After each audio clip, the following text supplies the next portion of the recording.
to Charles County Now. I'm your host, Natasha Anthony. Today we're discussing an exciting resource, the Community Reinvestment and Repair Fund, or CRRF. Joining me is someone whose work touches every part of this effort, our Chief of Equity and Access, Ms. Renesha Miles. Renesha, thank you so much for being with me in the studio here today. Thank you for having me. Of course, of course. Before we get into CRRF, can you share a bit about who you are and what the Office of Equity and Access is responsible for within Charles County? Absolutely. So I'm Renesha Miles. I'm the Chief Equity and Access Officer for Charles County Government.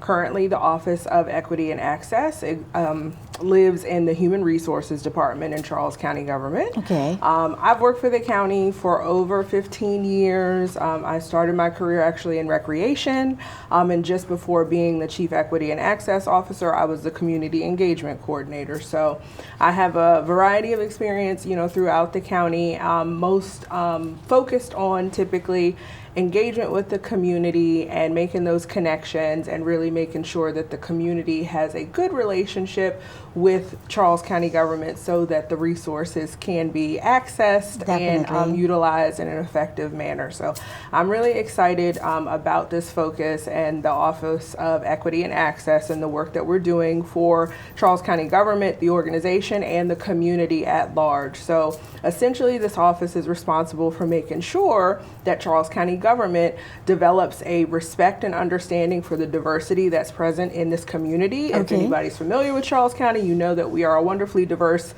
community. Diverse not only because of the people that live here, but also diverse because of the geography of the county. Like, you can go 5 minutes this way and have one experience and go 5 minutes another and have a completely different, right? Like, yes. There's a whole lot that exists within the borders of Charles County. So again, recognizing and respecting that diversity is essential, especially when it comes to Charles County Government operations and the creation of policy and programs and initiatives that will impact our community. So again, my office is responsible for making sure that we as Charles County Government employees respect, recognize, and understand that diversity, and then we utilize that information in how we create the policy, the programs, the initiatives, that we are really cultivating an environment that encourages inclusion, that embraces the diversity, and that is equitable in the way that we make our decisions. And I like to remind people that when it comes to equity, it's important to understand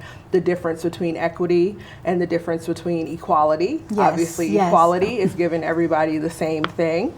And that doesn't necessarily work, especially in a diverse environment, because we are different. So people have different needs, right?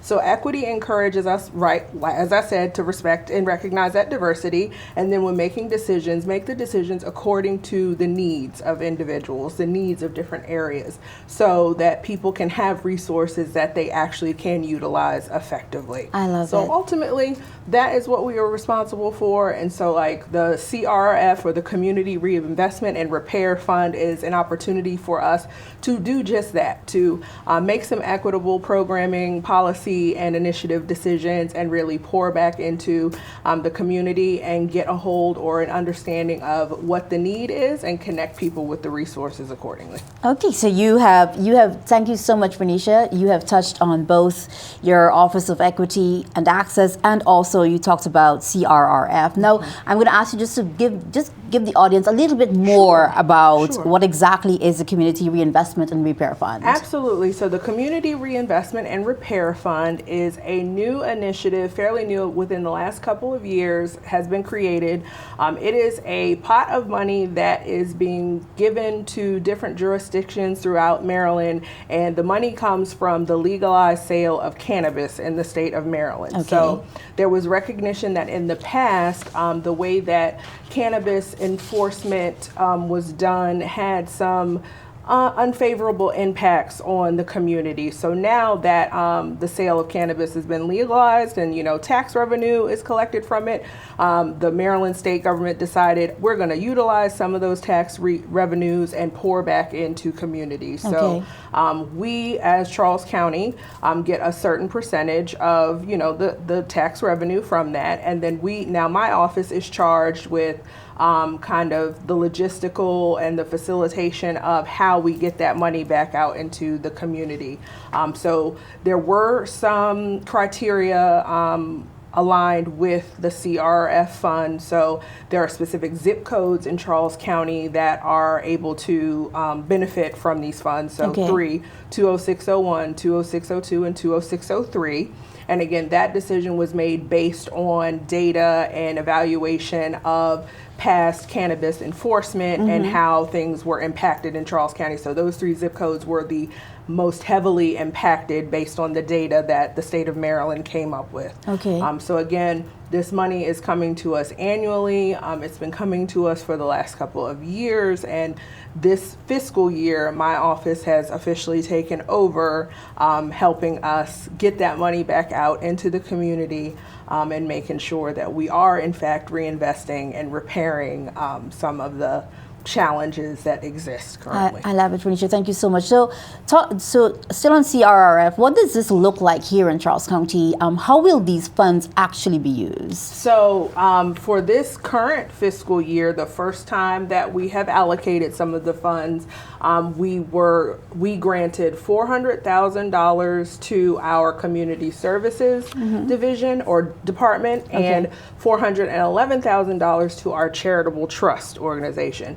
And so the charitable trust is an organization that we have in Charles County that's responsible for connecting our nonprofit community with grant funds so that they can positively impact the citizens of Charles County. So the charitable trust granted several nonprofits throughout the Waldorf, those zip codes that we were talking about, to facilitate programming, again, to reinvest and repair and pour back into the community. So an example of some of those organizations that got money from the charitable trust through the CRF program, Boys and Girls Club of Southern Maryland, Beyond the Classroom, the Cornerstone Southern Maryland group, Girls on the Run of Greater Chesapeake, Ivies and Pearls, Southern Maryland, so Diaper Bank of Maryland, so a variety of different organizations, and again, doing really important work to positively impact the community. And our community services department, they've utilized some of their funds to provide meals for our senior residents in the Waldorf zip codes that we talked about, to provide important programming and activities in that area.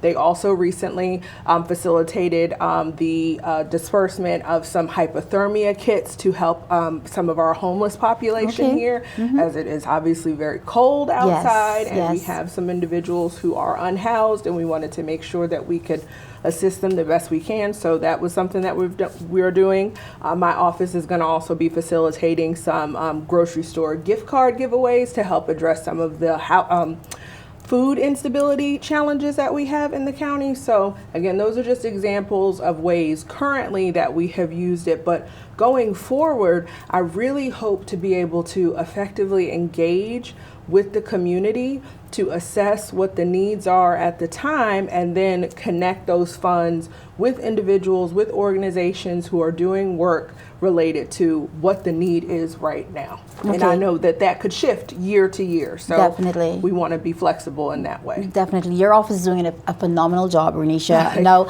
I know that you talked about connecting with the community, and community input is essential. So how can residents get involved? Residents can get involved by participating in some public meetings that we're going to have coming up.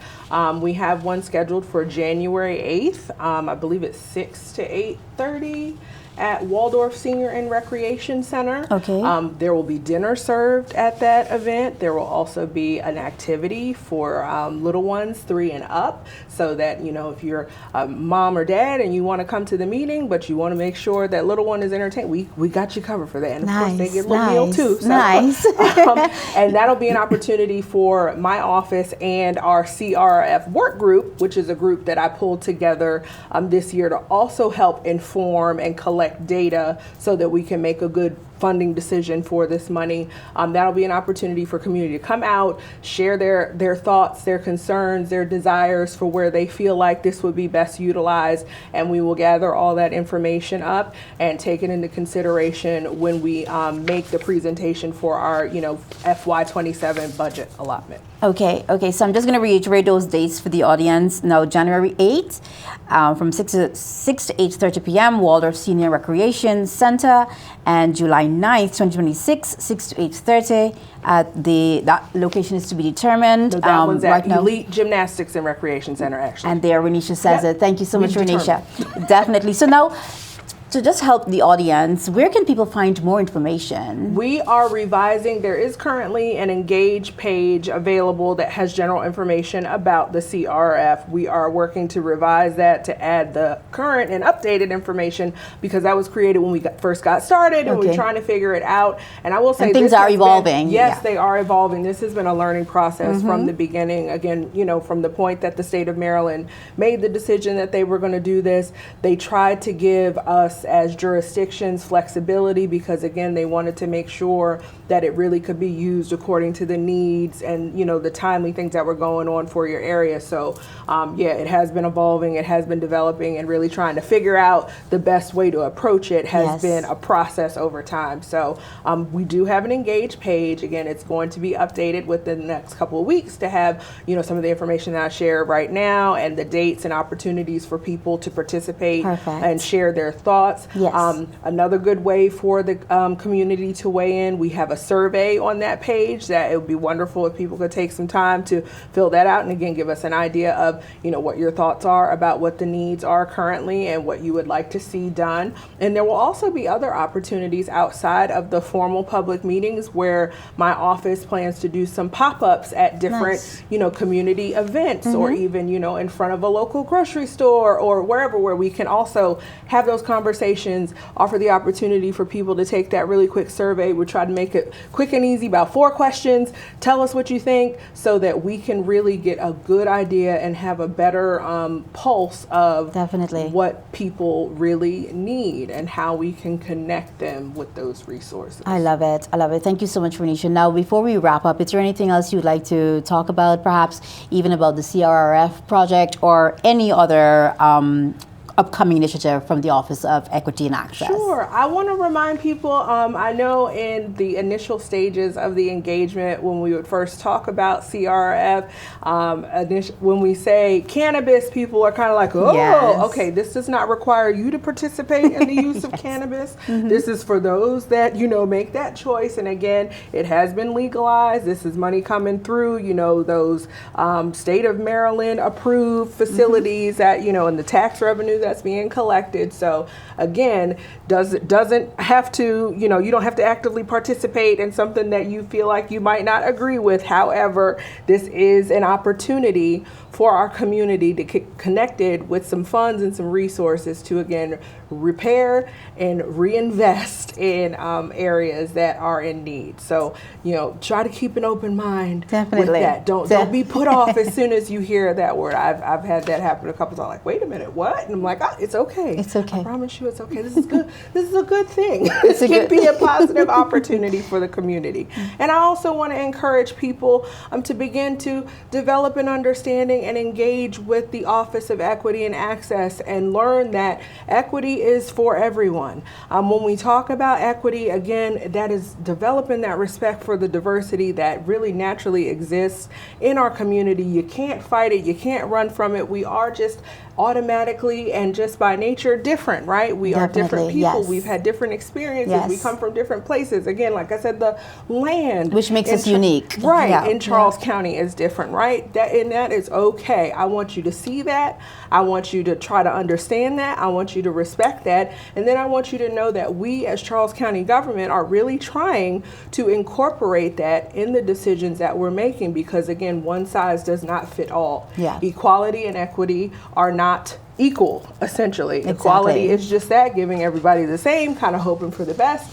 Equity says that we take a little time, we do a little digging, we have some conversations, we get to understand, and then we make a decision based on that. And that decision might look different place to place, person to person, but it's about the need. And it's also not about prioritizing importance or, singling folks out. It's about assessing and understanding what is practical and what is necessary for the right now, and not taking anything away from anybody, but certainly connecting somebody or areas or something with something that they might have been lacking prior to, right? So we want to make sure that people have an equal opportunity to survive and thrive through Love it. equitable allocation of resources, programs, initiatives. So Phenomenal. again, equity is for everyone. I like that. I like that. Thank you for reiterating that point, Renesha.